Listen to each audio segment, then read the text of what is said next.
Korea Selatan, negara maju dengan segudang prestasi. Salah satunya industri hiburannya, K-pop dan K-drama yang mendunia. Karena itu nggak heran jadi banyak banget orang yang pengen bisa berkunjung ke sana atau bahkan tinggal di Korea Selatan. Karena membayangkan kehidupan yang indah dan romantis seperti halnya yang dilihat di drama Korea. Dengan orang-orang yang cakep tentunya. Tapi meskipun seperti itu, apakah benar kenyataannya juga sama seperti yang di drama Korea? Sama-sama manis atau bagaimana? Karena seperti yang kita tahu, apa yang tampak di layar kaca belum tentu seperti itu kenyataannya. Nah, kalau itu jadi salah satu sisi terang dari negara Korea Selatan, berikut adalah 5 sisi gelap dari negara K-pop yang barangkali bisa jadi pertimbangan buat kamu yang pengen tinggal di sana. Yang pertama, tekanan sosial yang sangat tinggi. Persaingan di Korea Selatan itu nggak main-main, teman-teman. Bahkan hal ini berlaku sejak anak-anak. Sejak anak-anak SD itu mulai ditanamkan untuk belajar sangat keras demi persaingan yang ada di sana. Karena setelah sekolah mereka harus melanjutkan lagi ke universitas dan harus universitas yang bergengsi. Soalnya karakter warga negara Korea Selatan itu punya ambisi yang besar untuk jadi yang terbaik. Pokoknya aku harus jadi yang nomor 1. Pola pemikiran seperti ini menciptakan daya saing yang begitu tinggi di Korea sana, teman-teman. Maka dari itu, bahkan sejak anak-anak SD, mereka harus belajar sangat keras, dilanjut SMP juga, SMA juga. Mereka harus masuk universitas bergengsi untuk menjamin karir mereka. Bahkan sudah masuk universitas bergengsi sekalipun, itu belum tentu bisa menjamin masa depan mereka akan cerah. Bayangin aja kalau itu dilakukan setiap hari dan jadi budaya. Yang namanya tubuh itu perlu istirahat. Kalau nggak istirahat, capek. Yang capek bukan hanya badan aja, tapi mental juga kena. Makanya di sana banyak sekali orang yang depresi, kemudian bunuh diri karena beberapa hal ini menjadi budaya di Korea Selatan. Itu baru yang pertama. Kemudian yang kedua, angka bunuh diri yang tinggi. Seperti yang aku singgung barusan, tekanan sosial yang tinggi menyebabkan banyak orang yang depresi. Persaingan yang begitu luar biasa. Bahkan, berita tentang siswa yang bunuh diri karena tidak lulus ujian masuk perguruan tinggi, itu udah berita yang sering kali didengar di Korea sana. Bayangin aja jam sekolah anak SMA di Korea Selatan itu mulai dari jam 7:30 sampai jam 10 malam. Kemudian habis itu mereka nggak langsung istirahat, tapi masih mereview lagi pelajaran yang mereka pelajari, ngerjain tugas, atau bahkan ada yang malah ikut kursus tambahan.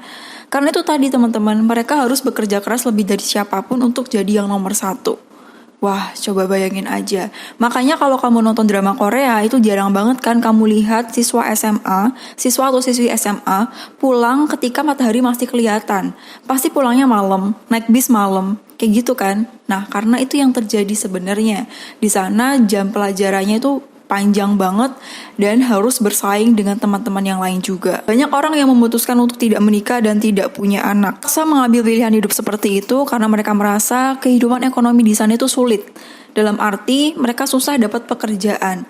Ibaratnya mencukupi kebutuhan diri sendiri aja belum bisa maksimal atau belum cukup. Gimana bisa mencukupi kebutuhan pasangan, menikah, atau bahkan mencukupi kebutuhan anak. Belum lagi mereka merasa daya saing yang begitu tinggi di Korea sana.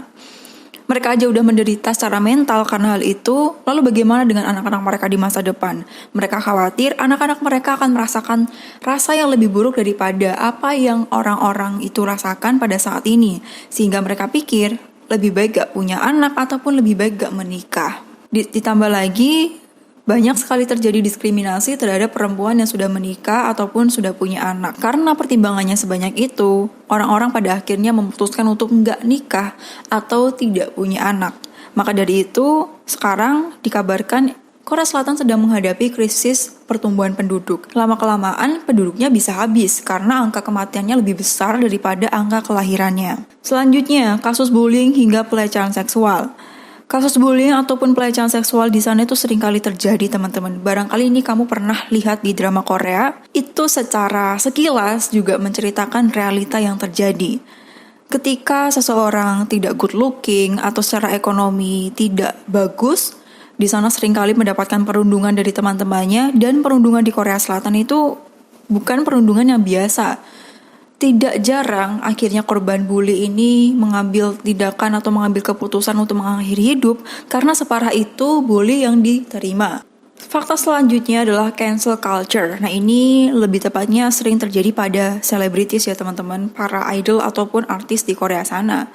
Cancel culture itu maksudnya adalah ketika para artis atau public figure ini tampil, itu mereka dituntut untuk sempurna, tidak pernah melakukan kesalahan sedikit pun, secara visual juga bagus, intinya sempurna lah.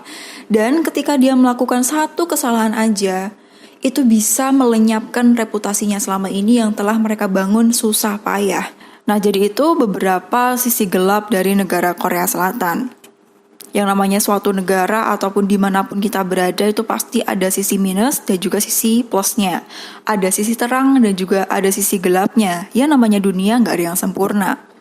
Namun dari sini kita belajar teman-teman, ternyata beberapa pencapaian-pencapaian yang mungkin dicapai oleh orang-orang Korea Selatan sana, itu belum tentu menjamin kebahagiaan mereka. Karena mereka selalu berambisi untuk menjadi nomor satu, padahal seperti yang kita tahu bahwa dunia tidak bisa stabil seperti yang kita harapkan. Tidak mungkin orang selalu berada di atas terus. Pasti ada kalanya ujian yang menerpa sehingga dia harus belajar dari kesulitan yang dipunyai.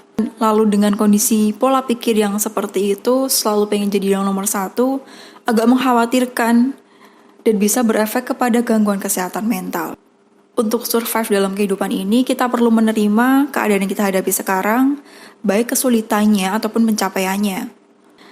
Oke teman-teman, semoga kita bisa mengambil pelajarannya. Sampai jumpa di video selanjutnya dengan bahasan yang lebih menarik lagi. Wassalamualaikum warahmatullahi wabarakatuh.